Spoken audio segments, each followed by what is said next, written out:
Good evening, students. Welcome to Learners Academy. Good evening, all. Good evening, sir. Good Good evening. evening, sir. Good evening. Okay. So after a long break of around 7 to 8 days, we are back again online mode due to some reasons. Hopefully, we will quickly shift to our offline classes very soon after a week or let's say 7 to 10 days के बाद हम वापस offline classes शुरू कर देंगे. But जब तक ये बारिश का मौसम नहीं खत्म होता and some of the government guidelines are not allowing us to start our online classes, as you all know, our coaching institute is situated in a basement area. तो वो कुछ गाइडलाइन के चलते हम अभी उसको कंडक्ट नहीं कर पा रहे हैं. लेट्स सी, जल्दी इसको सॉर्ट आउट कर लेंगे. Either we will take the permission or we will shift our classes to some other place and then we will restart our offline batch. Okay, for now, for time being, we will continue our classes in online mode. तो hopefully उसमें किसी को कोई दिक्कत नहीं आएगी. अगर कोई दिक्कत आती है तो you can turn on your mic and ask for any doubt if you want, और नहीं तो अपना hand raise करने का भी इसमें ऑप्शन आता है, तो you can also raise your hand if you have any doubt. तो हम वहीं पे स्टॉप करके पहले आपकी क्वेरी सुन लेंगे and then we will continue. Okay, is there any problem with anyone? बोलो. एक या दो बच्चों की आवाज आ रही है, बाकियों की आवाज नहीं आ रही. मेरे को सबके मुंह से एक बार यस सर सुनना. Okay, everyone will mark his और हर अटेंडेंस फर्स्ट. तो अपना अपना नाम बताओ और अटेंडेंस मार्क करवाओ. Yes sir. नहीं, नाम बताओ. यस सर तो नाम नहीं मानो. बोलो वन बाय वन, जल्दी जल्दी. शीतल शर्मा. शीतल शर्मा. Okay, next. प्रिया शर्मा. कौन? आवाज नहीं सुनाई दी, थोड़ा तेज बोलो, लाउडर.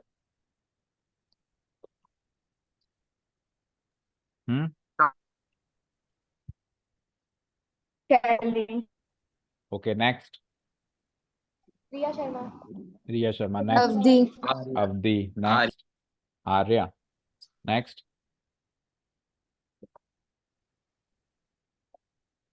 बस इतना ही. Aryan sir. Aryan. Okay, Aryan. Next. Lakshita. Lakshita. Next. हो गए सारे? अब जितने ही बच्चे हैं इतने ही मिलने चाहिए मुझे. लास्ट में कोई गायब नहीं होना चाहिए बीच में. Let me count how many of you are present in the class. So total 12 students हैं.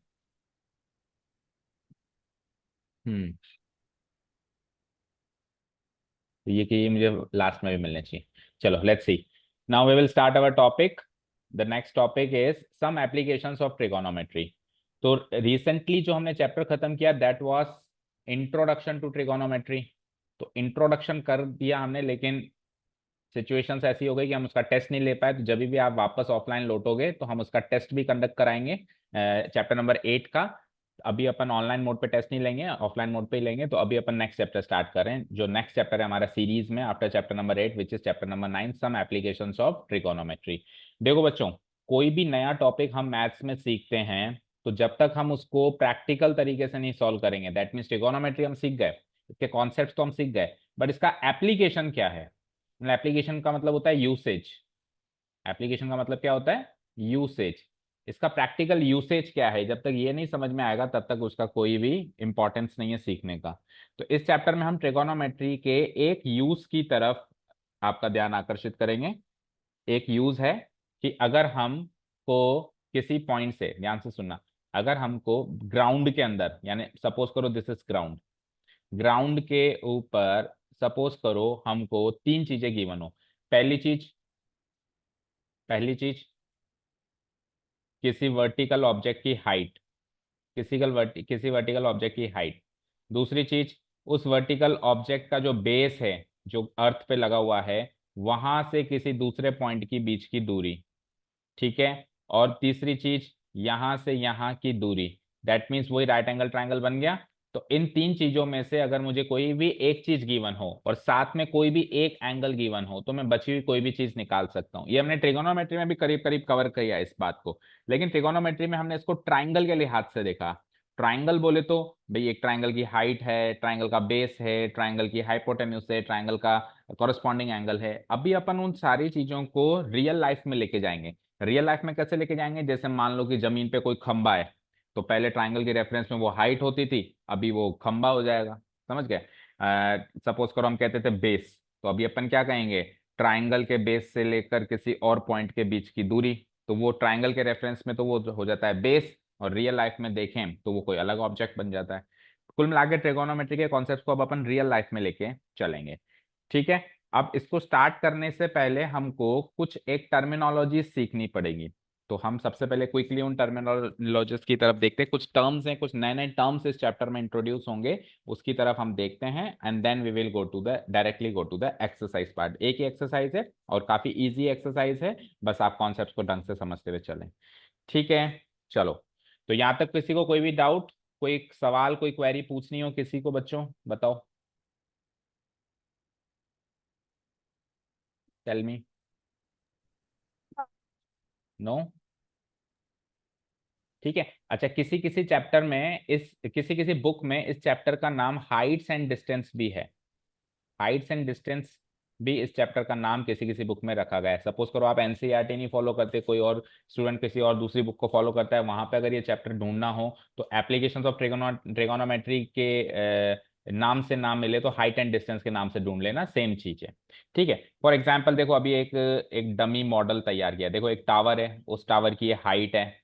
ठीक है। ये टावर ऑब्वियसली अर्थ के साथ 90 डिग्री के एंगल पर खड़ा है, क्योंकि वर्टिकल वर्टिकल ऑब्जेक्ट हमेशा 90 डिग्री के एंगल पे खड़ा रहता है। अब अपन उन चीजों को नजरअंदाज करेंगे कि सर मान लो खंबा थोड़ा टेढ़ा हो गया था, मान लो खंबा जो सीधा नहीं था, तो इन चीजों को हम नजरअंदाज करेंगे। अभी अपन क्या मानेंगे कि कोई भी वर्टिकल ऑब्जेक्ट ग्राउंड पे एग्जैक्टली परपेंडिकुलर होता है, दैट मीन्स 90 डिग्री के एंगल पे खड़ा होता है। और मान लो देखो यहाँ पे ए पॉइंट पे एक आदमी दिख रहा होगा आपको, छोटा सा। ये आदमी हम्म। जो, ये जो, गेट बंद करते हैं। गेट भी बंद करो और माइक भी बंद करो। हाँ, बीच में माइक ऑन नहीं रहेगा। अगर आपको कोई क्वेरी होगी तो आप माइक चालू करेंगे, otherwise you will turn off your mic in at all the time. हाँ, तो सपोज करो ये देखो, ये एक आदमी दिख रहा है आपको। ये आदमी, मान लो सी पॉइंट पे भी कोई आदमी बैठा है, तो ये आदमी इस आदमी से जब बात कर रहा है तो इसकी नज़र उसकी नज़र के साथ कितने डिग्री का एंगल बना रही है। तो ये सारे कॉन्सेप्ट, इस तरीके के क्वेश्चंस हम इस एक्सरसाइज में सॉल्व करेंगे। कॉन्सेप्ट्स वही लगने हैं ट्रिग्नोमेट्री के, साइन कोसेन कोसेक सेक कॉट वाले।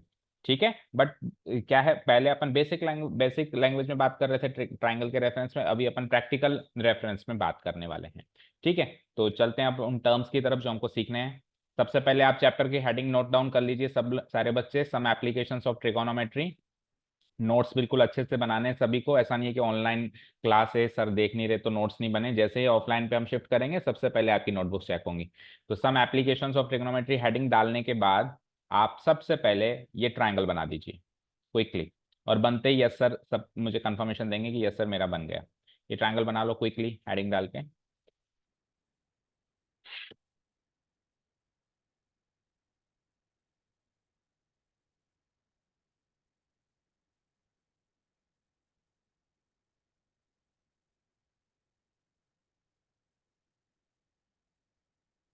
बन गया क्या बच्चों? कंफर्म, प्लीज कंफर्म, बन गया क्या? Yes sir. Yes sir.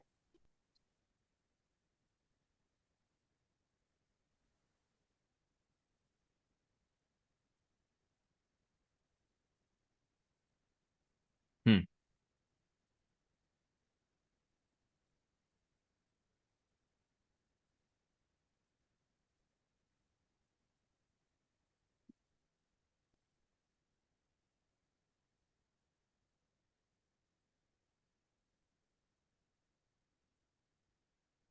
Okay, triangle बन गया सभी का?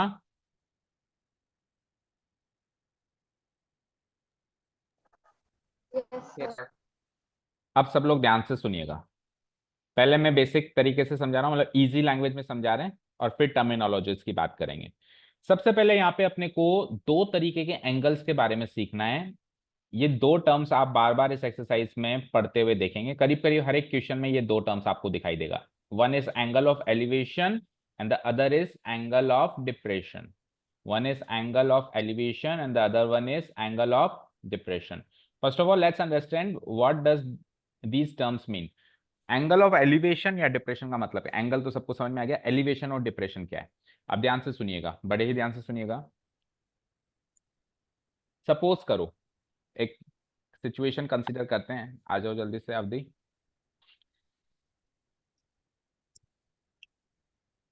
टेस्ट पेपर ले लो और अंदर मैम बैठी है, कोई भी चेयर पकड़ के वहां पे कर लो, ठीक है। हाँ, सपोज करो कि मैं अर्थ पे खड़ा हूं, मतलब मैं ग्राउंड पे खड़ा हूं, ठीक है, थोड़ा सा जोर से। ओके, सामने कोई बिल्डिंग है। बड़े ध्यान से सुनिएगा इस सिचुएशन को, क्योंकि ये अभी नहीं समझ आया तो पूरे चैप्टर के एंड में समझ में नहीं आएगा। सपोज करो मैं बाहर रोड पे खड़ा हूँ, चलो बिल्कुल इजी लैंग्वेज में बात करते हैं, मैं बाहर रोड पे खड़ा हूँ और सामने एक बिल्डिंग है। बिल्डिंग के टॉप पे मेरा एक फ्रेंड खड़ा है, बिल्डिंग के टॉप मतलब बिल्डिंग के छत पे, मान लो बिल्डिंग की छत पे मेरा एक फ्रेंड खड़ा है और मैं खड़ा हूँ बाहर, उसके बिल्डिंग के बाहर खड़ा हूँ रोड पे। अब सपोज करो मैंने उसे आवाज लगाई, तो मैंने उसे आवाज लगाई तो उसकी नजर मेरे पे गई और मेरी नजर उस पे गई।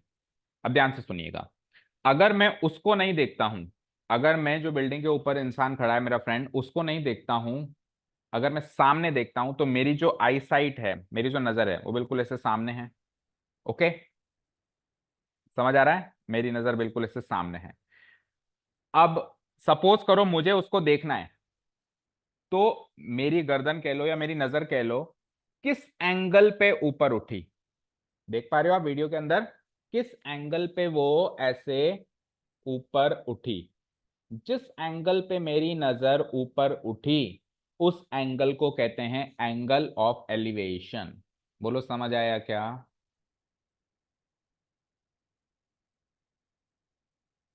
बताओ, कंफर्मेशन दो, समझ आया कुछ? Yes, sir. समझ आया? For Yes, example, sir. For example अगर मैं उसको नहीं देखूंगा, सपोज करो मैं सी पॉइंट पे खड़ा हूं, लेट्स सपोज कि मैं सी पॉइंट पे खड़ा हूं और मेरा फ्रेंड है वो ए पॉइंट पे खड़ा है। अब अगर मैं उस मेरे फ्रेंड को नहीं देखता हूं तो मैं सामने देखूंगा, मैं बिल्डिंग की तरफ देखूंगा, तो बिल्डिंग की तरफ अगर मैं देखूंगा तो मेरी नजर बिल्कुल ये जो लाइन सेगमेंट सीबी है इसके अलोंग जा रही है, जिसको अपन बेस बोलते हैं। तो इस समय मेरी जो नजर है वो सीबी के अलोंग जा रही है, लेकिन जैसे ही मेरे फ्रेंड ए ने मुझे आवाज लगाई तो मेरी नजर उसकी तरफ गई, मेरी नजर उसकी तरफ गई। तो आप ऐसे मानो आपने किस एंगल पे अपनी गर्दन को ऊपर किया, आपने अपनी गर्दन को ऐसे ऊपर किया होगा बिल्कुल बेस से, ये तो है बिल्कुल बेस, मतलब जब आप उसको नहीं देख रहे हो तो आप सामने देखोगे, ऑब्वियस बात है कि आप रोड पे खड़े हो तो आपकी नजर बिल्कुल, आपकी गर्दन बिल्कुल सामने होगी। ठीक है, जब आप कोई एक्टिविटी नहीं कर रहे हो तो आपकी नजर सामने होगी, लेकिन जैसे आपको उस फ्रेंड ने आवाज लगाई तो आपने किस एंगल पे अपनी गर्दन को ऊपर किया, या तो गर्दन ऊपर करोगे या आई साइड को ऊपर करोगे, तो जिस एंगल पे भी आपकी नजर ऐसे ऊपर उठी, जिस एंगल पे भी आपकी नजर ऐसे ऊपर उठी उस एंगल को ही कहा जाता है angle of elevation. That means ये एंगल सी होगा ना, इसको हम कह देंगे एंगल ऑफ एलिवेशन। ठीक है, दूसरे शब्दों में कहें, दूसरे शब्दों में कहें तो ये जो लाइन सेगमेंट बीसी होगी, ये लाइन सेगमेंट बीसी होती है अर्थ। तो अर्थ की आपकी लाइन ऑफ साइट के साथ जो एंगल बनेगा, क्योंकि आप रोड पे खड़े हो तो लाइन सेगमेंट सीबी को अर्थ कह सकते हैं, भाई जमीन है ये तो ग्राउंड है, तो ग्राउंड लेवल कह सकते हो। तो ग्राउंड लेवल के साथ आपकी आई साइट कौन सी है, आपकी आई साइट सी ए भी कह सकते हो, ए सी भी कह सकते हो। अगर सी ए को देख रहा है तो आई साइट सी ए होगी नजर, और अगर ए सी को देख रहा है तो आई साइट ए सी होगी। तो ये जो लाइन ऑफ साइट, इसको बोलते हैं लाइन ऑफ साइट, इसको क्या बोलते हैं, लाइन ऑफ साइट। तो इस लाइन ऑफ साइट और इस ग्राउंड लेवल के बीच के एंगल को बोला जाता है angle of elevation. Elevation, elevation मतलब होता है उठना। तो आपने नजर किस एंगल पे उठाई, सिंपल सा लॉजिक है, आपने नजर किस एंगल पे ऐसे उठाई उसको बोलेंगे एंगल ऑफ एलिवेशन। बताइए एंगल ऑफ एलिवेशन सबको क्लियर है क्या? बताइए ध्यान से सोच के। Yes, sir. Yes, sir. Yes, sir. Everyone, everyone is clear with what is angle of elevation? चलो, तो फिर कंटिन्यू करते हैं angle of depression. Second terms क्या बताया मैंने एंगल ऑफ एलिवेशन के बाद, एंगल ऑफ डिप्रेशन। अब एंगल ऑफ डिप्रेशन सुनो, डिप्रेशन मतलब झुकाव, एलिवेशन मतलब उठाव, डिप्रेशन मतलब झुकाव। अब आप जो ए पॉइंट पे जो आदमी खड़ा है, मेरा फ्रेंड खड़ा है, उसके नजरिए से देखें। आप सपोज करो आप छत पे खड़े हो, अपने घर की छत पे खड़े हो सपोज करो, तो उस समय जब आप कुछ एक्टिविटी नहीं कर रहे हो तो आप सामने देखोगे डी की तरफ, मतलब आप आसमान में देख रहे हो, बिल्कुल ऐसे आसमान में देख रहे हो, आसमान में देख रहे हो, या मतलब आपके आपके ग्राउंड लेवल से पैरेलल आपकी नजर है अभी। ठीक है, अब सपोज करो जो नीचे वाला फ्रेंड है सी, उसने आपको आवाज लगाई। जब हम एलिवेशन की बात करेंगे तो सी से ए की तरफ जाएंगे, जब अपन डिप्रेशन की बात करेंगे तो ए से सी की तरफ जाएंगे। तो जब ए नामक इंसान को सी नामक इंसान की तरफ देखना है, ध्यान से सुनना, अब उसकी नजर कैसे जाएगी, इधर देखो, स्क्रीन पे देखो, सब लोग वीडियो की तरफ देखो। अभी उसकी नजर ऐसे है, सपोज करो ऐसे है, ठीक है। अभी उसकी नजर ऐसे है, मतलब सामने देख रहा है, वो सामने देख रहा है, तो उसकी नजर ऐसे नीचे की तरफ शिफ्ट हो जाएगी। देख पा रहे हो आप वीडियो के अंदर, दिख रहा है, उसकी नजर ऐसे शिफ्ट हो जाएगी, ऐसे, दिख रहा है ना, नहीं दिख रहा, बोलो समझ आया, ऐसे शिफ्ट हो जाएगी। बताओ समझ आया क्या, स्क्रीन बंद करके एक बार समझाओ, देखो ऐसे। ओके, अब मेरी तरफ देखो सब लोग, मेरे वीडियो आ रही होगी, देखो।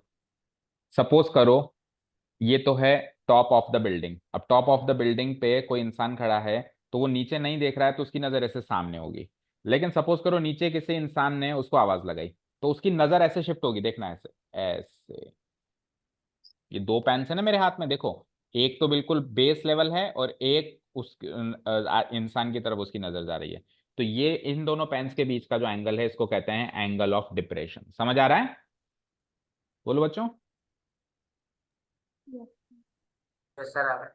ठीक है, समझ आया ना। तो सिंपल से लॉजिक से बात करें तो देखो, बिल्कुल देसी लैंग्वेज में बात करें, मैं छत पे खड़ा हूं, किसी ने आवाज लगाई, तो मैं किस एंगल पे मेरी गर्दन को नीचे घुमा रहा हूं, मैं किस एंगल पे मेरी गर्दन या मेरी आई साइड को नीचे घुमा रहा हूं, उस एंगल को कहते हैं एंगल ऑफ डिप्रेशन। और अगर मैं नीचे खड़ा हूं और मुझे ऊपर देखना है, किसी ऊपर बैठे इंसान ने मुझे आवाज लगाई, तो मैं किस एंगल पे अपनी नजर को ऊपर उठा रहा हूं, वो होगा एंगल ऑफ एलिवेशन। समझ आया, angle of elevation angle of depression में दोनों में डिफरेंस समझ में आ गया।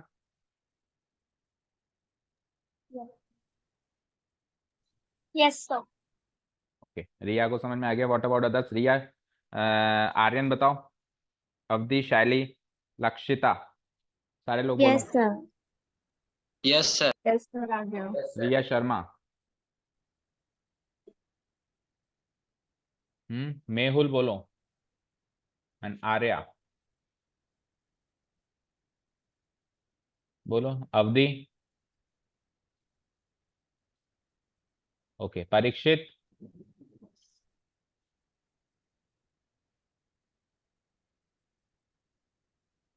बोलो भाई, समझ में आ गया। आ गया सर। Okay, yes sir. ठीक है, अब इस फिगर के रेफरेंस में क्विकली देखो, फिर अपन नीचे चलते हैं। देखो ये तो है ग्राउंड लेवल, सी से लेके बी की जो लाइन सेगमेंट है, मान लो सी पे एक आदमी खड़ा है और ए पे एक आदमी खड़ा है, सी तो ग्राउंड पर है और ए जो है बिल्डिंग के टॉप पर है।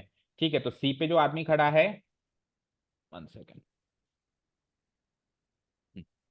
सी पे जो आदमी खड़ा है, सी से लेकर बी तो हो जाएगा ग्राउंड लेवल, और सी से लेकर ए जो हो जाएगी उसकी लाइन ऑफ साइट।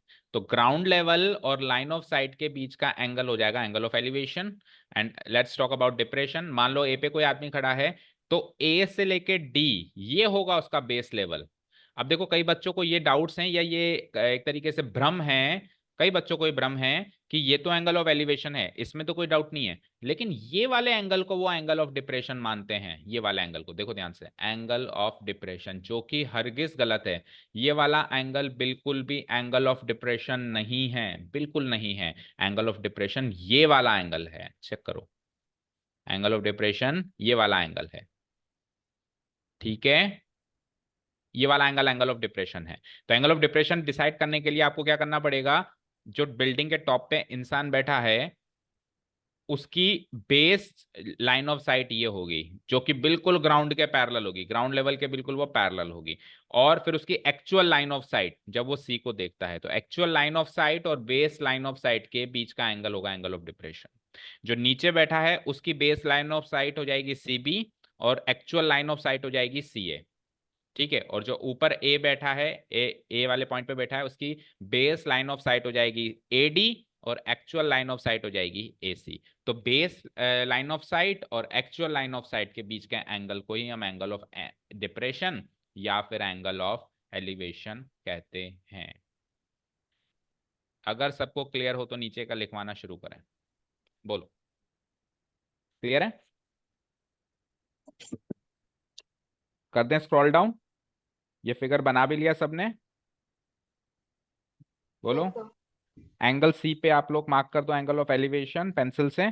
और एंगल ए पर कौन सा वाला एंगल, वो ऊपर वाला, कहीं ट्रायंगल के अंदर वाला एंगल मार्क कर दो। ट्रायंगल के अंदर वाला नहीं है, ओके? ट्रायंगल के अंदर वाला एंगल ए, ये वाला मार्क नहीं करना है, ये वाला मार्क करना है, angle of depression, angle of elevation. Mark कर दिया सबने? स्क्रॉल डाउन करें, tell me. Yes, sir. Okay चलो लिखो, अब लिखते जाओ और समझते जाओ। Let us suppose A B is a tower standing vertical on the ground. मान लेते हैं ए बी एक वर्टिकल टावर है जो ग्राउंड पे खड़ा है, making a right angle with the ground at the point B. B point पे वो राइट एंगल बना रहा है ग्राउंड के साथ। अब जिसकी स्पीड थोड़ी सी कम हो लिखने की, वो बाद में वीडियो से भी लिख सकता है, इसकी वीडियो भी मिल जाएगी आपको ग्रुप में। और जिसकी स्पीड थोड़ी ठीक हो वो ही नोट डाउन करने की कोशिश करे, जिसकी कम हो वो छोड़ दे, वो गिव अप कर दे, क्योंकि थोड़ा सा अपन स्पीड में चलेंगे। ये नोट्स वाला सेक्शन देखते हैं, एक आध क्वेश्चन भी हो जाए तो आज। यहाँ तक लिख लिया? अब देखो क्या अजम्पशन लिया अपन ने। पॉइंट ए तो मैंने मान लिया टॉप ऑफ द टावर, आप फिगर से देख लो, पॉइंट ए उसमें टॉप ऑफ द टावर है। पॉइंट बी जो है वो टावर का बॉटम है या फिर बेस कह दो, यानी कि वो टावर जमीन को जहां पे छू रहा है, बेस ऑफ द टावर या bottom of the tower. Point C जो है ग्राउंड पर ही एक पॉइंट है, पॉइंट सी जो है ग्राउंड पर ही एक पॉइंट है जो कि बेस से थोड़ा सा दूर है, जो कि बेस से, बेस ऑफ द टावर से, ये बेस ऑफ द टावर है, इसके बेस से थोड़ा सा दूर ग्राउंड पर ही एक पॉइंट है। जो तीनों पॉइंट्स की डेफिनेशन समझ में आ गई ना? बोलो, टेल मी। तीनों पॉइंट्स की डेफिनेशन समझ में आ गई? पॉइंट ए तो top of the tower, point B जो है bottom of the tower, A B मेरा एक्चुअल टावर, बी सी मेरा ग्राउंड। तो सी क्या हो गया? बॉटम ऑफ द टावर से थोड़ी दूरी पर लिया हुआ एक पॉइंट ग्राउंड के ऊपर। तो पॉइंट ए बी सी की डेफिनेशन समझ में आ गई सभी को? Yes, हम्म। sir. तो देखो पॉइंट सी के बारे में और विस्तार से बात करें। Point C B a point, point C B a point on the ground which is at a specified distance from the base of the tower, that is point B। क्या कह रहा है? पॉइंट सी एक ऐसा पॉइंट है ground पर जो कि बेस ऑफ द टावर से एक निश्चित दूरी पर है। निश्चित दूरी आपको बताई जाएगी भाई कितनी दूरी पर है, 10 मीटर दूर है, 20 मीटर दूर है, तो बताई जाएगी या पूछी जाएगी? स्पेसिफाइड मतलब स्पेसिफाई किया जाएगा कि कितनी दूरी पर है बेस ऑफ द टावर से। बेस ऑफ द टावर क्या है? Point B. तो इन शॉर्ट बात कर रहे हैं तो पॉइंट बी से पॉइंट सी कितना दूर है ये आपको बताया जाएगा। ठीक है आगे बढ़ते हैं। नाउ जो मैंने अब आपको सिखाया अभी बताया, एंगल ऑफ एलिवेशन और डिप्रेशन की डेफिनेशन वही यहाँ पे लिखी हुई है। When a person, when a person at the point C, C कहां पर है बताओ जल्दी से? सी कहां पर है? ग्राउंड पर है या top, top of the building पर है, टॉप ऑफ द टावर पे? बोलो, सी Ground. कहां? ग्राउंड पर है। तो when a person at the point C, यानी ग्राउंड पर जो पर्सन है वो एक दूसरे पर्सन को देखता है, looks at another person at the point A. Point A that means the top of the tower पे बैठे एक दूसरे पर्सन की तरफ पॉइंट सी से एक पर्सन जब देखेगा, समझ आया?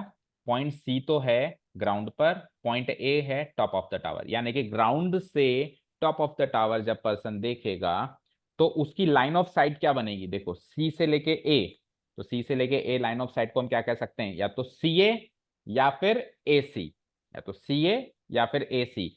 द लाइन ए सी और C A formed between the eyes of both the person, दोनों लोगों के आंखों के बीच में जो लाइन ऑफ साइट बन रही है, ए सी कह दो या सी ए। देखो सी से ए देखेंगे तो सी ए मानेंगे, ए से सी देखेंगे तो ए सी मानेंगे। That line is called what? Line of site. सबसे पहले तो लाइन ऑफ साइट क्या होती है वो समझो। लाइन ऑफ साइट का सिंपल सा मीनिंग कहें तो नजर, आपकी नजर हमेशा एक लाइन में जाएगी, तो उस लाइन को ही कहते हैं लाइन ऑफ साइट। यहां तक नोट डाउन हो गया सभी का? Let me know whether you are noted down up to here।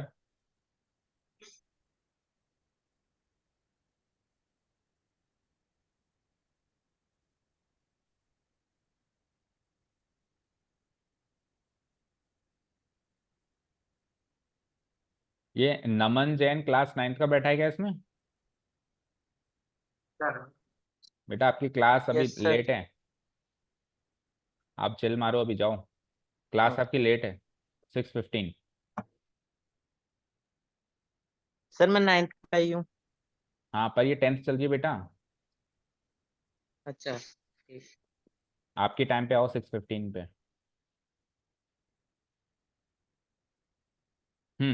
तो लाइन ऑफ साइट तक लिख लिया सभी ने? Now let's understand what is angle of elevation and angle of depression. Line of sight के बाद आ जाइए, एंगल ऑफ एलिवेशन की डेफिनेशन लिखते हैं। एंगल ऑफ एलिवेशन, देखो क्या कहता है, the angle formed between the line of sight C A and the horizontal line C B on the ground. C B तो हॉरिजॉन्टल लाइन है ग्राउंड पे, लाइक दिस सी बी, और C ए जो है, सी जब ए को देखता है तो लाइन ऑफ साइट है सी ए। तो इस line of sight C A और इस horizontal line on the ground C B के बीच का जो एंगल होगा, इस एंगल को कहेंगे एंगल ऑफ एलिवेशन। इस एंगल को हम पुकार कैसे सकते हैं, ए सी बी, या फिर उल्टे फॉर्म में भी कह सकते हैं B C A C B या बी सी ए, कुछ भी कह लो, that angle is called the angle of elevation. अब पूरे शब्दों में बात करें तो उसको ऐसे बोला जाता है, देखो angle of elevation, angle of elevation, उसके बाद हम ऑफ प्रीपोजिशन लगाएंगे, उसके बाद हमारी लाइन, हमारी साइट कहाँ जा रही है, टॉप ऑफ द टावर जा रही है तो हम लिखेंगे टॉप ऑफ द टावर, और कहाँ से निकली है उसके पहले हम फ्रॉम प्रीपोजिशन लगाएंगे, कहाँ से निकली, पॉइंट सी से निकली, point C on the ground. समझ आया सभी को? देखो जिसकी ओर जा रही है उससे पहले ऑफ प्रीपोजिशन लगेगा, जहां से निकली है उससे पहले फ्रॉम प्रीपोजिशन निकलेगा। तो जा तो रही है टॉप ऑफ द टावर पे और निकली है point C on the ground से। बोलो समझ आया? बताइए, Yes, बोलो। sir. Okay Yes. चलो, रिया बताओ, रिया शर्मा जी बताओ। सपोज करो दिस इज द ट्राइंगल, और मान लो कि ये है पी आर क्यू। तो ये वाला जो एंगल ऑफ एलिवेशन होगा, ये वाला जो एंगल ऑफ एलिवेशन होगा उसको कैसे कहेंगे, एंगल ऑफ एलिवेशन ऑफ के बाद तो क्या कहेंगे और फ्रॉम के बाद क्या कहेंगे? Of the top of tower. Of the top, तो top of the tower From देखो the बेटा कौन सा point. पॉइंट है, टॉप ऑफ द टावर देखो ना कौन सा पॉइंट है, बोलो। टॉप ऑफ द टावर कौन सा पॉइंट है, टावर के टॉप पे कौन सा पॉइंट है, बोलो। Sir, P. पी। तो क्या कहेंगे हम, ऑफ द पॉइंट पी, जहां हम जा रहे हैं उससे पहले पी पॉइंट लगा, उससे पहले ऑफ प्रीपोजिशन लगाएंगे। और जहां से आए हैं, कहां से आए हैं, निकली कहां से ये लाइन ऑफ साइट, बताओ। Sir, R. आर, तो फ्रॉम द पॉइंट आर। अब सबको समझ में आ गया? From the point. From the point R, और आर कहां पर है, ग्राउंड पर है, तो on the ground, on the ground. बोलो सबको समझ में आ गया अब ये इलस्ट्रेशन करते ही? Yes, sir. ठीक है, यहां तक सबका नोट डाउन भी हो गया, सी ऑन द ग्राउंड तक, point C on the ground तक। Yes, sir. ओके गुड, चलो आगे बढ़ते हैं। Now angle of depression, angle of elevation के बाद इसका जस्ट उल्टा कर देते हैं, एंगल ऑफ डिप्रेशन। करिए नोट डाउन। अब इसकी डेफिनेशन तो आप चाहो तो खुद भी बना सकते हो, नोट डाउन करो।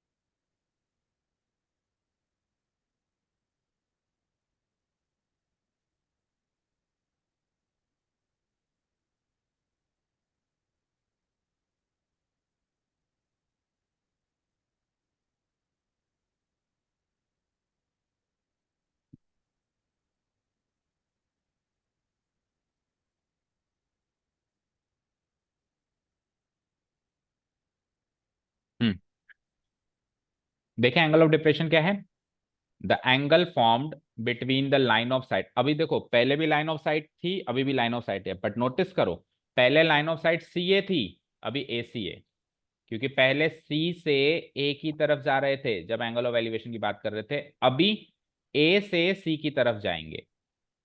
पहले ऐसे जा रहे थे और अभी ऐसे आएंगे, तो लाइन ऑफ साइट को सी ए ना बोल के क्या कह दिया इन्होंने, ए सी।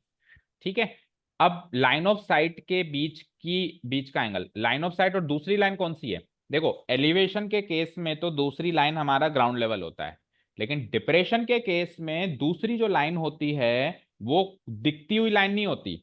भाई एलिवेशन में तो जो वो लाइन है उसको हम ग्राउंड कह देंगे, ग्राउंड दिख रहा है सबको, ग्राउंड दिख रहा है सर, ऐसे कह सकते हैं कि सर ग्राउंड के बीच में और मेरी जो नजर जा रही है उसके बीच का एंगल एंगल ऑफ एलिवेशन है। तो एंगल ऑफ एलिवेशन सोचना डिस्क्राइब करना थोड़ा आसान है, एंगल ऑफ डिप्रेशन डिस्क्राइब करना थोड़ा मुश्किल है, क्योंकि एंगल ऑफ डिप्रेशन क्या है, लाइन ऑफ साइट और एक इमेजिनरी लाइन, मतलब वो लाइन आसमान में दिख नहीं रही है, एक इमेजिनरी लाइन बनाऊं मैं ग्राउंड लेवल से पैरेलल ऐसे, उस इमेजिनरी लाइन और दूसरा क्या है, लाइन ऑफ साइट के बीच का एंगल है। बोलो समझ आया क्या? जैसे ये टावर है, मान लो ये सी पॉइंट है, ये ए भी मेरा टावर है, अब ए से लेके सी तक की जो लाइन ऑफ साइट होगी वी विल कॉल इट ए सी। अब ए सी और दूसरा कौन सी लाइन है जिसके बीच का एंगल देख रहे हैं हम, तो ए से एक इमेजिनरी लाइन बनाई जा रही है लाइक दिस। अब ये लाइन ग्राउंड तो दिखता है हमको सी बी, बट ये लाइन दिखती नहीं है, ये आसमान में है। ठीक है, तो इस इमेजिनरी लाइन और इस लाइन ऑफ साइट ए सी के बीच का एंगल क्या कहलाता है, एंगल ऑफ डिप्रेशन कहलाता है। बोलो समझ आया सभी को? लेट मी नो, सबको समझ में आया? तो लेट्स सी ये क्या कहता है, the angle Yes, formed sir. Between the line of sight A C and an imaginary horizontal line A D. तो वो इमेजिनरी हॉरिजॉन्टल लाइन हमने फिगर में ए डी बनाई है और वो पैरेलल है लाइन सी बी जो कि ग्राउंड पर है, तो उस एंगल को हम नाम दे देंगे एंगल डी ए सी। ठीक है, तो ये है सी, ये है बी, ये है ए। तो इमेजिनरी लाइन ऑफ साइट, जो इमेजिनरी लाइन जो है हॉरिजॉन्टल लाइन वो है ए डी, और ये ए डी जो है किससे पैरेलल है, ये AD जो है इस CB से पैरेलल है जो कि ग्राउंड पे, तो इस एंगल को कहेंगे, तो इस एंगल का नाम क्या रख दिया, देखो उन्होंने DAC, एंगल DAC, इसको कह देंगे हम एंगल ऑफ डिप्रेशन। अब ये कहां से आ रहा है, ये C से आ रहा है, तो देखो ऑफ से पहले हम क्या लगाते हैं, जहां से हम निकले हैं, और जहां हम जा रहे हैं, सॉरी ऑफ से पहले हम क्या लगाते हैं, जहां हम जा रहे हैं, तो हम नीचे ग्राउंड की तरफ जा रहे हैं C पे, और निकले कहां से हैं, from the top of the tower. ठीक है, तो एंगल ऑफ डिप्रेशन के बारे में बात कर रहे थे, तो एंगल DAC होगा आपकी बार angle of depression. Of preposition कब लगाते हैं, जब हम जिस पॉइंट से निकले हैं, तो इस बार अपन C से निकले हैं जो कि टॉप ऑफ द टावर पे है, और जा कहाँ रहे हैं साहब, A की तरफ जा रहे हैं, नहीं उल्टा बोल दिया, उल्टा बोल दिया। ऑफ कब लगाते हैं, ऑफ तब लगाते हैं जिसकी ओर हम जा रहे हैं, तो C जो ग्राउंड पर है उसकी तरफ हम जा रहे हैं, और निकले कहाँ से हैं, ए से निकले हैं, तो फ्रॉम प्रीपोजिशन लगाना है जहां से निकले हैं, ऑफ प्रीपोजिशन लगाना है जहां की तरफ जा रहे हैं, तो ये हो जाएगा ए से निकले हैं सी की तरफ जा रहे हैं। ठीक है, क्लियर, ए से निकले हैं सी की तरफ जा रहे हैं। ओके, क्लियर है क्या? ठीक है, तो ये थोड़ा सा ऑकवर्ड साउंड करता है कि सर हम जिस पॉइंट की तरफ जा रहे हैं उससे पहले ऑफ प्रीपोजिशन क्यों लगा रहे हैं, जनरली अपन टू प्रीपोजिशन लगाते हैं, फ्रॉम तो चलो फिर भी सही साउंड करता है, लेकिन ऑफ यहाँ पे थोड़ा ऑकवर्ड साउंड करता है, बट हमको ऐसे याद रखना है, यही कॉन्सेप्ट के अंदर दिया हुआ है आपको। जिस पॉइंट की तरफ हम जाएंगे उससे पहले ऑफ प्रीपोजिशन लगाएंगे, और जिस पॉइंट से हम निकलेंगे उस पॉइंट से पहले हम फ्रॉम प्रीपोजिशन लगाएंगे। तो एंगल ऑफ डिप्रेशन क्लियर हो गया, ये तो हो गई हमारी original line of sight, and this is the imaginary horizontal line which is in the air parallel to the ground. मान लो लेट्स से इसको AD कह देते हैं, तो angle DAC will be called as the angle of depression. Tell me, बोलो समझ आया यहाँ तक सारे बच्चे, बताओ क्विकली, तो हम आगे बढ़े। Yes. और नोट डाउन भी हो गया सभी का? Yes, sir. ओके, चलिए, so let's scroll down further. अब जो अभी हमने angle of elevation and angle of depression के बारे में डेफिनेशन वाइज सीखा, उसको हम हमारे दिए हुए फिगर के हिसाब से समझेंगे। वैसे तो समझा दिया है मैंने, उस फिगर के रेफरेंस को लेते ही समझाया गया है वैसे भी सारा आपको, बट फिर भी हमको नोट्स में भी नोट डाउन करना है, तो उस रेफरेंस में देखते हैं। देखो क्या लिखा हुआ है, हेयर इन दिस फिगर मतलब दैट फिगर जो हमने स्टार्टिंग में बनाया, इमेजिनरी लाइन है AD, वो पैरेलल है लाइन CB के, and CB is very CB is on the ground. ठीक है, AC को या CA को, दोनों में से किसी भी एक लाइन को हम ट्रांसवर्सल लाइन मान सकते हैं। देखो चलो, मैं वो फिगर ऊपर है तो मैं इस फिगर को यहाँ पे रिक्रिएट कर देता हूँ, लेट्स सी। उस फिगर को यहाँ पे रिक्रिएट कर रहा हूं मैं, जो फिगर हमने ऊपर ड्रॉ किया था। ध्यान से समझना, अब एक इंपॉर्टेंट चीज निकल के आएगी यहाँ पे, एक इंपॉर्टेंट ऑब्जर्वेशन निकल के आएगा। ये तो है imaginary line, this is tower A B and this is C, that was angle of elevation and that is angle of depression। ठीक है, अब सुनना ध्यान से। तो AD जो है इमेजिनरी लाइन है और CB जो है ग्राउंड लेवल है, या फिर ऐसी लाइन है जो ग्राउंड पर है। तो इट इज क्लियर दैट कि ये AD और ये CB एक दूसरे से पैरेलल है, AD पैरेलल टू CB। तो अगर मैं AD को पैरेलल मानूं CB से, तो यू कैन क्लियरली सी कि लाइन ऑफ साइट जो AC है, एक्चुअल लाइन ऑफ साइट जो AC है, A से लेके C की तरफ मान लो या C से लेके A की तरफ मान लो, AC या C ये दोनों कह सकते हैं, ये ट्रांसवर्सल का काम कर रही है। चेक करो, बोलो ये ट्रांसवर्सल का काम कर रही है। दो लाइंस पैरेलल हो और एक लाइन जो दोनों को इंटरसेक्ट करे उसको क्या कहते हैं, ट्रांसवर्सल लाइन। सो AC और CA is acting as a transversal line between these two parallel lines, AD और CB वी कैन से। बताओ यहां तक कोई डाउट, बोलो ना। No, sir. Okay, so if it is a transversal line, तो आपने क्लास 9th में पढ़ा होगा कि अगर एक ट्रांसवर्सल लाइन बना खींचते हैं हम दो पैरेलल लाइंस के बीच में, तो ये वाला जो पेयर है, इस पेयर ऑफ एंगल्स को हम बोल देते हैं अल्टरनेट एंगल्स। और इसके बीच में एक रिलेशनशिप होता है कि ये वाला एंगल इस वाले एंगल के एग्जैक्टली इक्वल बनता है। आपने सीखा होगा ये क्लास 9th के chapter number 6 lines and angles वाले टॉपिक में। देखो, दो लाइंस अगर अपन ऐसे पैरेलल बनाए एंड उसके बाद एक ट्रांसवर्सल लाइन खींचे, so this angle and this angle, या फिर ये कह लो this angle and this angle, these two angles are called as what, alternate angles. और ये दोनों एक दूसरे के इक्वल होते हैं। बोलो सीखा है नहीं सीखा है, बताइए, बोलो सीखा है ना। Yes, sir. तो सिमिलरली अगर इन दोनों को पैरेलल लाइंस मान के और लाइन ऑफ साइट AC को ट्रांसवर्सल मान लें, तो जो एंगल ऑफ एलिवेशन हमने सीखा और जो एंगल ऑफ डिप्रेशन हमने सीखा, ये दोनों एक दूसरे से इक्वल हो जाएंगे। क्यों? क्योंकि ये अल्टरनेट एंगल्स हैं। तो यहां इस कहानी से क्या शिक्षा मिली कि अगर हम सेम फिगर के अंदर एंगल ऑफ एलिवेशन और एंगल ऑफ डिप्रेशन की बात करें सेम फिगर के अंदर, तो वो दोनों एक दूसरे के इक्वल होंगे। अगर दो डिफरेंट फिगर्स के अंदर बात करें तो वो दोनों डिफरेंट हो सकते हैं। फॉर एग्जाम्पल,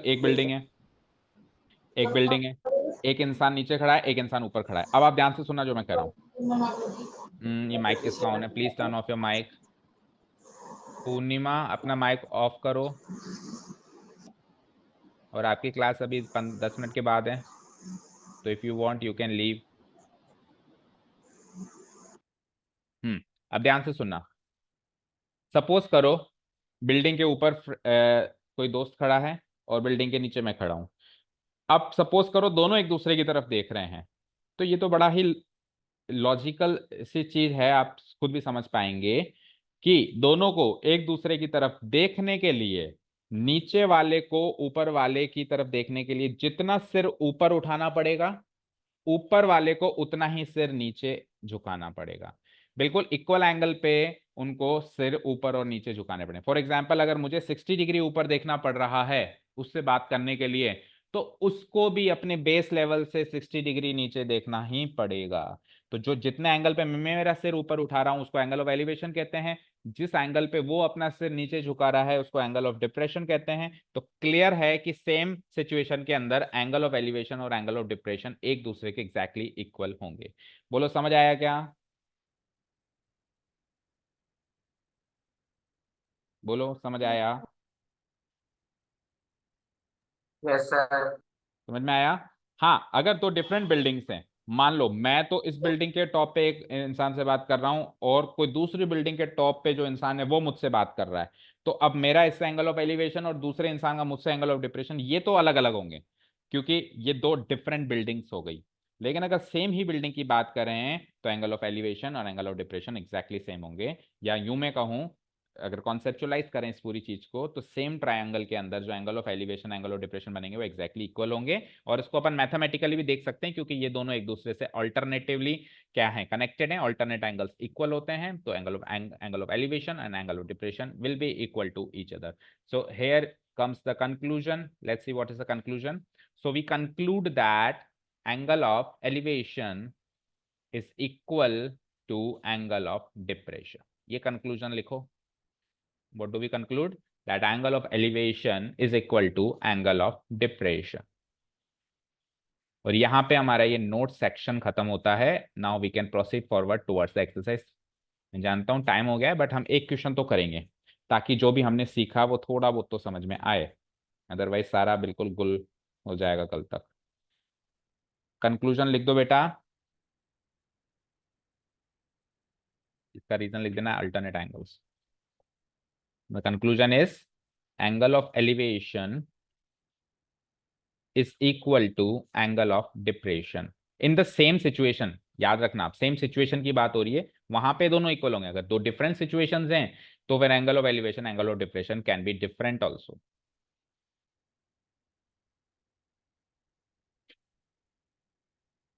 हो गया नोट डाउन? चलें एक क्वेश्चन कर लें फटाफट, फिर खत्म करते हैं क्लास को आज की।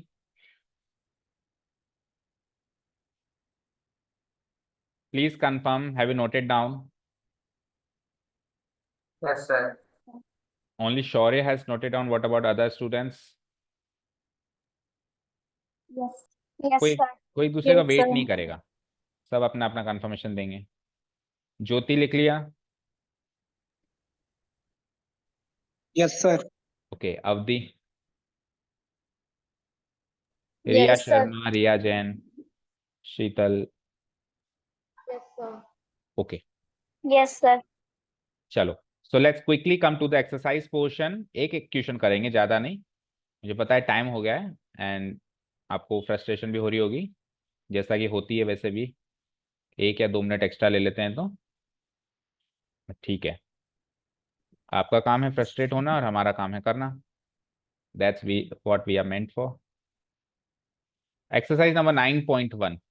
देखो एक क्वेश्चन करेंगे ताकि जो भी हमने सीखा वो अच्छे से समझ में आ जाए। देखो एंगल ऑफ एलिवेशन और एंगल ऑफ डिप्रेशन जो अभी हमने सीखा वो उसके क्लियर कट क्वेश्चंस जो हैं वो मैं बता देता हूँ। क्वेश्चन नंबर 4 से स्टार्ट है। देखो क्वेश्चन नंबर 4 से क्लियर कट वो वाले क्वेश्चन स्टार्ट हैं जो अभी हमने सीखे, angle of elevation, angle of depression. तो वो तो अभी कल की क्लास में हो पाएगा, बट फिर भी आज पहला क्वेश्चन करते हैं। देखते हैं पहला क्वेश्चन किस कैटेगरी का है या कैसे ट्रिग्नोमेट्री की मदद से हम रियल लाइफ सिचुएशंस को सॉल्व करते हैं, क्योंकि चैप्टर का नाम क्या है, applications of trigonometry. So let's see कैसे एक रियल लाइफ सिचुएशन आपको बताते हैं। देखो क्वेश्चन नंबर 1 रीड आउट करते हैं everyone. A circus artist is climbing a 20 metre long rope. देखो ये फिगर देखना, एक सर्कस आर्टिस्ट है, वो 20 मीटर लंबी रस्सी पे चढ़ रहा है। आपने कभी सर्कस देखा हो तो इस तरीके से एक रस्सी बांधी जाती है, that is very tightly stretched, ताकि वो उस पर चढ़ सके। तो इस एसी जो रस्सी रस्सी तो है मेरी एसी, इसको टाइटली स्ट्रेच कर दिया गया है। कैसे स्ट्रेच किया देखो, यहाँ पे लिखा हुआ भी है, which is tightly stretched and tied from the top of a vertical pole to the ground. ये तो है वो vertical pole that is align to the ground, और इसके टॉप वाले पॉइंट दैट मीन्स ए पर इसको टाइटली स्ट्रेच कर दिया गया है, और जो दूसरा पॉइंट है सी वो है ग्राउंड पर। Find the height of the pole. सवाल क्या है, पोल की हाइट बताओ। आपको रस्सी की लंबाई गिवन है 20 meter, that is the length of the rope, this is given, and you are required to find the height of the pole. एक चीज और गिवन है आपको, if the angle made by the rope with the ground level is 30 degree। देखो ये रोप है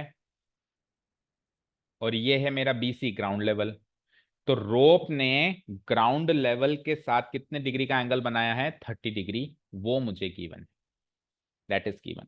तो देखो एक राइट एंगल ट्राइंगल में याद रखना, बिफोर ट्रिगोनोमेट्री सिचुएशन अलग थी, लेकिन आफ्टर ट्रिगोनोमेट्री अब हमको कोई भी एक साइड और एक एंगल गिवन हो तो हम बची हुई 2 साइड्स एंड बचे हुए 2 एंगल्स फाइंड आउट कर सकते हैं। बोलो टेल मी, यस और नो?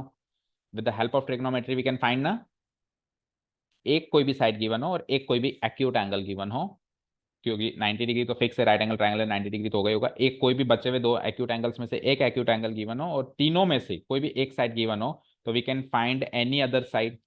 बोलो यस और नो, मालूम कर सकते हैं ना? बोलो बोलो बोलो, तो भी स्टार्ट करें क्वेश्चन को। Yes, sir. बोलो भाई Shaurya. Yes, sir.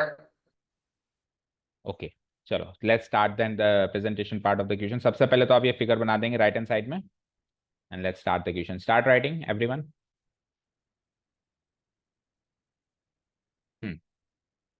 here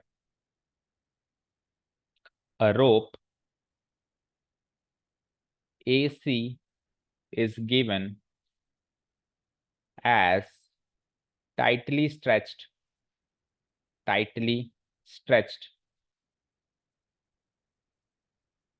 to the top of a vertical tower. Tower है, क्या लिखा हुआ है? पोल लिखा हुआ है, तो पोल लिखो। देखो अलग अलग चीज लिखेगा, कभी पोल लिखेगा, कभी टावर लिखेगा, कभी बिल्डिंग लिखेगा, तो जो वो यूज करे। Of a vertical pole A B, vertical pole क्या है? A B, such that length of rope AC that is given 20 metre. और क्या गिवन है? लेंथ ऑफ रोप गिवन है और एक एंगल गिवन है ना। Length of rope AC is given as 20 metre. also angle made by rope AC with the ground level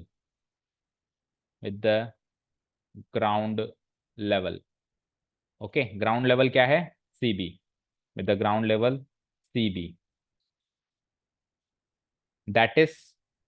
अब बताओ, एक राइट एंगल ट्राइंगल के अंदर जो एक्यूट एंगल होता है, जिसके रेफरेंस में हम ट्रिगोनोमेट्री का यूज करते हैं, उस एंगल को क्या बोला जाता है? बोलो, याद है कि भूल गए? लास्ट चैप्टर से कैरी आउट, कॉपी पेस्ट करो। क्या बोलते हैं हम उसको?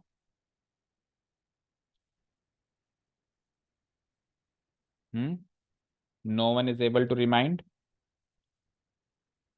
रिकॉल करो, क्या बोलते हैं? थीटा। Yes, theta. तो इस एंगल को हम थीटा कह देंगे। And theta is given as what? 30 degree. भाई 90 डिग्री के अलावा जो एक एक्यूट एंगल गिवन होता है, जिसके रेफरेंस में अपन ट्रिगोनोमेट्रिक कॉन्सेप्ट को यूज करते हैं, उस एंगल को हम बोलते हैं थीटा।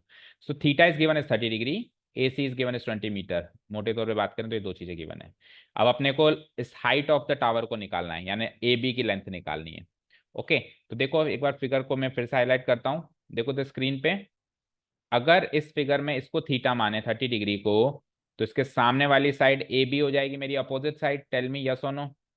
ये हो जाएगी मेरी, बोलो क्या? Opposite side. थीटा के सामने वाली साइड क्या होती है बताओ? अपोजिट साइड होती है, ठीक है। 90 डिग्री के सामने वाली साइड ये हो जाएगी मेरी हाइपोटेन्यूस, और जो बची हुई साइड है उसको हम क्या कहते हैं? Adjacent side. इतना तो याद है ना कि 7 दिन में भूल गए? बोलो, थीटा के सामने वाली साइड अपोजिट साइड, 90 डिग्री के सामने वाली साइड द लॉन्गेस्ट साइड, जिसको अपन कहते हैं हाइपोटेन्यूस, और जो बची हुई साइड है उसको हम कह देते हैं एडजेसेंट साइड। तो ये आप आपके फिगर में भी नोट डाउन करो। और अब चलते हैं फिगर की तरफ। नाउ इन ट्रायंगल ABC, एक तो आपको एंगल भी गिवन है 90 डिग्री, ठीक है। उसके बाद एंगल C गिवन है, एंगल C जिसके हमने थीटा माना है वो गिवन है 30 डिग्री। उसके बाद AC गिवन है 20 मीटर, और हमें क्या पता करना है? AB। तो ऊपर जो प्रैक्टिकल लाइफ सिचुएशन क्वेश्चन था, वर्ड प्रॉब्लम थी, उसको हमने इन शॉर्ट देखें तो इसमें कन्वर्ट कर लिया। अब हमारे सामने सवाल ये है कि अगर एंगल भी 90 डिग्री है, एंगल C 30 डिग्री है, AC 20 मीटर है, तो AB कितना होगा?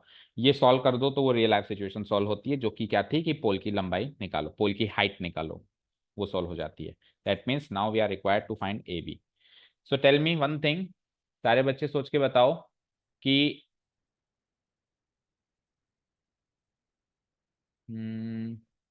हाँ, तो अपोजिट साइड निकालनी है, फाइंड आउट करनी है, और हाइपोटेन्यूस गिवन है। एडजेसेंट साइड का तो कोई रोल ही नहीं है इस क्वेश्चन में, हमने मार्क कर दिया है, दैट इज अनदर थिंग।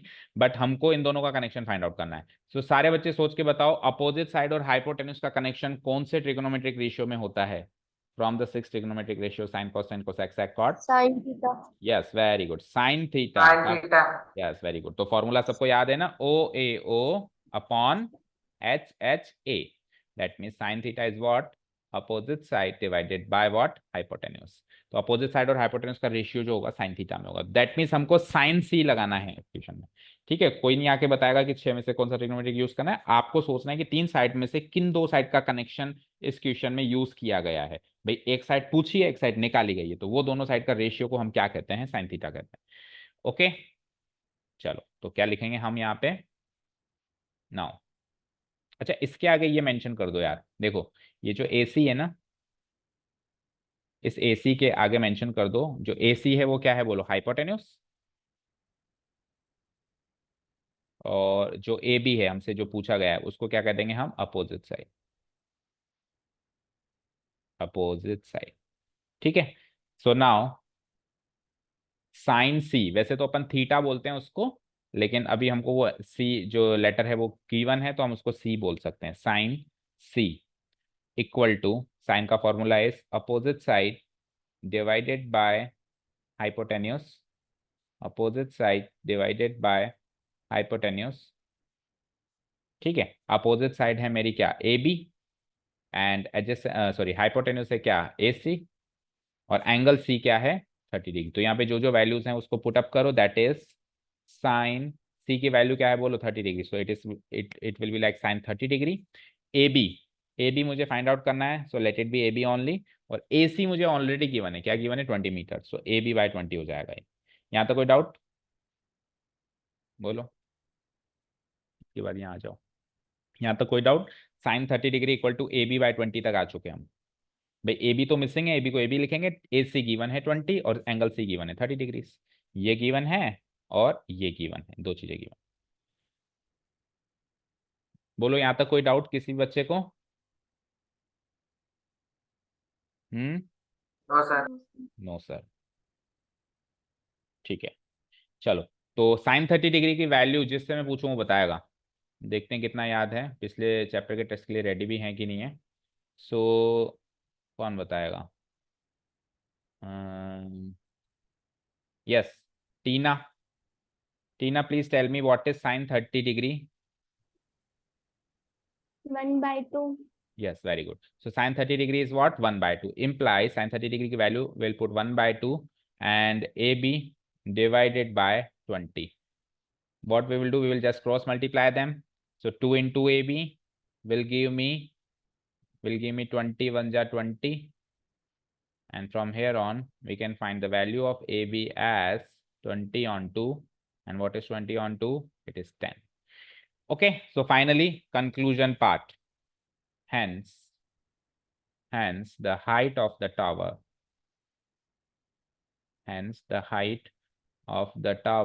इसके बाद बच्चों यहाँ आ जाना ना, इसके बाद यहाँ पे hence the height of the tower,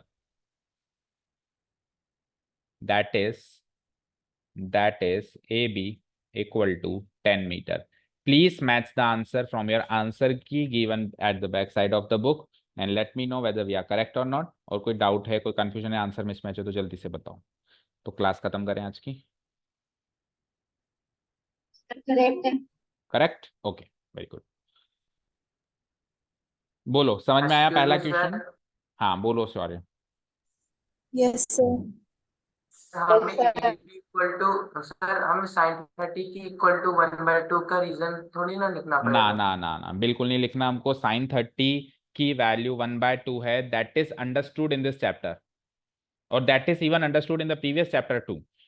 पिछले चैप्टर या इस चैप्टर में कहीं पर भी हमको साइन 30 की वैल्यू 1/2 लिखनी है, इसका कोई रीजन नहीं लिखना। हमने 30 वैल्यूज याद करी है।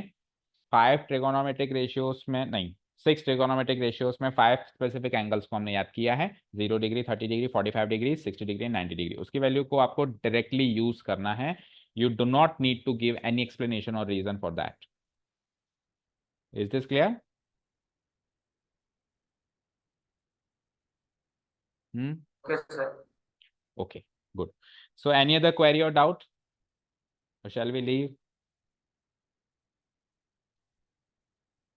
No? Silence means no doubts.